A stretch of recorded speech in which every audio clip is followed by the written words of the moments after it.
Hello, hello, hello, and welcome to Happy Healthy Whole with Sharea. I am Sharea, and if you haven't already, subscribe to our channel. Today we are doing part two of the generational trauma discussion.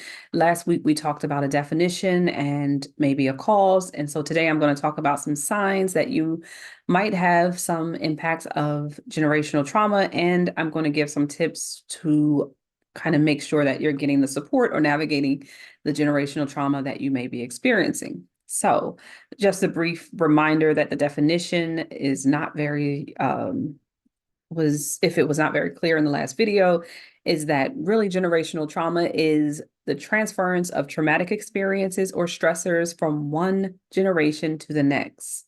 So what the generations may have experienced in terms of witnessing violence and or living in that environment may be passed on to those who are coming after them. And so just the knowledge that are both physical and psychological and experiences can impact what we pass on to or give to the next generation after us, which is why today we're talking the signs that you may have some of these. I gave the cause of them last week, but also some tips for navigating it. And so I'm not going to go too much into these because the generational trauma is very similar to when we are doing the diagnostic for, say, racial trauma and or PTSD. And so it's important to remember that these signs show up differently in each of us based off of our experience, based off of our family coping skills, and all of those things that we might have dealt with. So some of the major signs that you may see with generational trauma is fear and fear and irritability around being anxious and or a fear of death and threat. And so I always use the example of when you are in a car and you are someone who identifies as Black or brown, you hear the police come behind you, and then you automatically have this heightened alertness and or anxiety that comes creeping into your experience because you believe that possibly there is, if stopped, that you could be losing your life tonight. And so this is considered a form of anxiety, and really I would put this under PTSD, where it comes to that alert, hyper alert and or feeling of anxiousness that comes from being always at the risk of being or the fear of being threatened for death. And so I think that's one of the major examples or signs. Depression, chronic pain, substance disorders that might be around connected to historical addiction within your family or used as a coping skill to deal with some of the other things like anxiety, depression, and or a chemical connection related to the actual substance. Eating disorders, PTSD was something that I already said, but when you also might find is that there's this inability to thrive or see yourself and your community as being valuable and or being actually a successful community or possibly a success. I'm always surprised when people can't realize that some of the generational signs and or symptoms that they might experience is based in internalized oppression, like internalized racism, internalized sexism. So sometimes the most misogynist people might be women who may have had an experience or generations of experiences in their family where they blame women, and as a result, they internalize that as their fault and experience the world through trying to see what they can do to correct themselves. And so there's this level of lower self-esteem or less lower positive identity around who you are.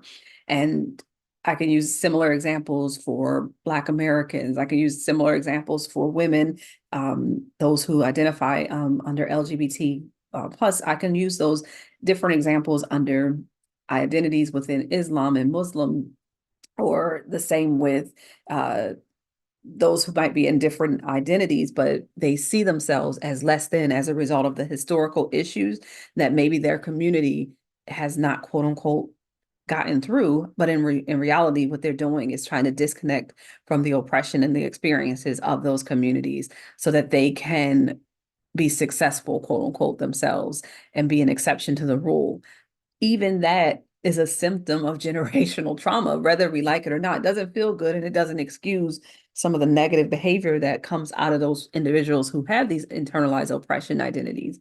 But what it does show you is that they themselves are experiencing generational trauma, difficulty trusting others, difficulties trusting yourself, difficulties navigating relationships that are where you may feel that your life and or your identity may be in threat. And sometimes this is perceived threat, even if it's not real, it's real to the person. And so those are just a few of the signs. Again, I didn't want to go too much into them today. I really wanted to focus on what can we do to navigate some of these generational traumas or some of the impact of generational trauma. And the first thing is we have to identify and acknowledge the effects of PTSD on our lives currently. What is happening in my current situation that has been attached to, say, maybe the experiences of my ancestors and or of those who are in the generation right before me? And really having the ability to express those experiences, talk about those experiences, and then increase the knowledge of how to respond to those experiences in a way that is healthy. The next thing is when we can't do it ourselves, there is always this awesome thing as seeking help.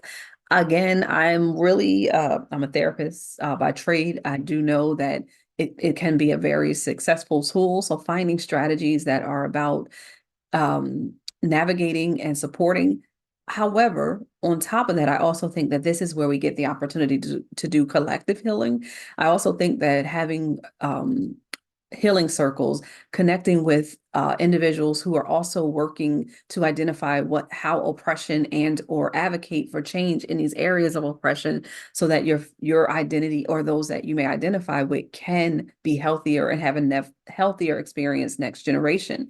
And so finding those counselors and therapists who understand how trauma survivors need to respond, but also connecting with communities that are doing active advocacy work and change work that might support the changes around how oppression is happening to the current generation as a result of previous generations before. Educate yourself around your family history. Know what is going on in your family. The reality is, there's many mapping projects or many ways that you can do this related to DNA, but also you can do this even with a professional in terms of therapy, in terms of a genogram. Starting to identify some of the trends or patterns that you might have in your family can help you to determine how you plan at this stage to end those patterns so that your children and possibly the children after them can have a different way to live and navigate those experiences. Understand the essential importance of practicing collective and self-care. Again, very similar to that healing circle, finding opportunities to connect with those identities that are experiencing oppression, have experienced oppression, and start to think about how we can heal collectively.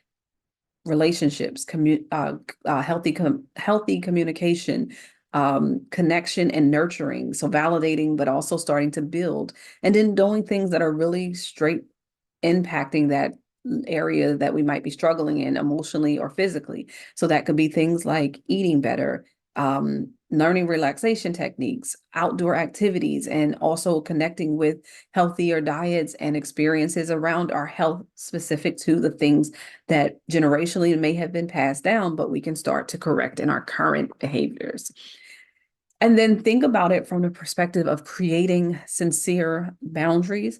I have high boundaries when it comes to those who may have a history around believing that there is no such thing as oppression, there is no such thing as racism or sexism, and all of these other things that are real, and I believe them to be real. I have high boundaries around those who try to get into conversation with me in order to have conflict and or to try to get a rise out of me in those areas. My boundaries are very clear. I don't engage. And so there's times when I get comments, there's times when I get people on my pages telling me that I'm racist because I'm talking to Black women, or I'm racist because of this. And what that tells me is that that person has not gotten to where they can receive and or contribute to a conversation around why this is even necessary. And so for me to even engage them would be doing a disservice to not just myself, but also to those who are actually coming towards or looking towards healing as an opportunity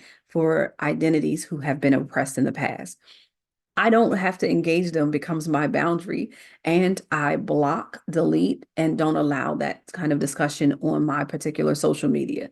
The reason isn't for me to not know that it exists, but it is to not prioritize them in our healing or in the community healing that I believe related to emotional and mental health.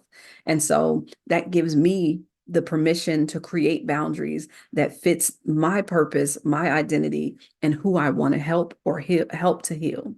And so when we think about it just from that perspective, it can be extremely heavy for us to deal with generational trauma. But I suspect that if we are listening to this channel, or if you're even here for a conversation about this, that you want to try. And so I offer you the opportunity to consider, if you don't know where to start with support. Get yourself a person that you can talk to that understands actual trauma and how it can be passed down from generation to generation. And then it can help you to break some of those generational cycles that can impact the future and legacy of your identity as a person. All right. I hope some of those were really helpful. Again, create those boundaries, get healthy around your routines, both collectively and as a self, as an individual related to care. Know your family history and identify and acknowledge the effects of those things in the past that are impacting you currently. And last but definitely not least, seek the professional support that you need in order to do these things. And remember that you are not alone. This is not something that isn't real. It is something that has even been proven related to DNA. And so as you journey on your healing, remember that generational trauma is real and does impact us individually. So take good care of yourselves and be well.